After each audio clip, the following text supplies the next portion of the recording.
ತಪಸ್ಸಿನಲ್ಲಿರುವ ಉದ್ದೇಶ ಲೋಕದ ಹಿತಕ್ಕಾಗಿ ಆಗಬೇಕು. ನಾವೆಲ್ಲ ಮಾಡುವುದು ಯಾಕೆ? ಲೋಕದ ಉದ್ಧಾರಕ್ಕಾಗಿ ತಪಸ್ಸನ್ನು ಮಾಡುತ್ತೇವೆ. ಇವನು ಪಡೆಯುವಂತಹ ಪುತ್ರನಾದರೂ ಲೋಕ ಹಿತವಿಲ್ಲ, ಲೋಕದ ಅಹಿತವನ್ನು ಬಯಸಿದ್ದಾಳೆ. ಇದರಿಂದ ಏನಾಗಿದೆ?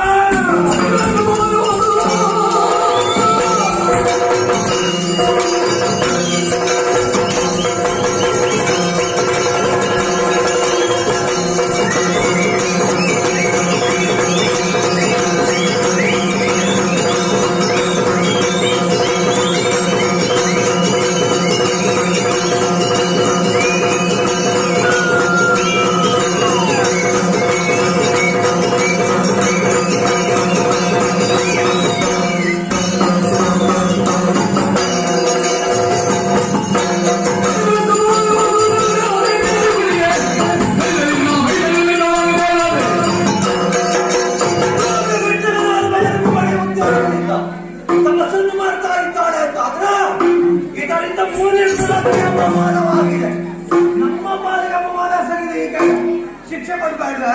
ಶಿಕ್ಷೆ ಕೊಡ್ಬೇಡ್ವಾ? ಕೊಡುವ ಶಿಕ್ಷೆ ಯಾರು? ಇವಳ ಮುದರ ಶಾಪ ಪಟ್ಟೆ ಯಾಕೆ? ಇವನು ತಪಸ್ಸು ಮಾಡುವುದು ಬ್ರಹ್ಮದೇವರ ಕುರಿತು.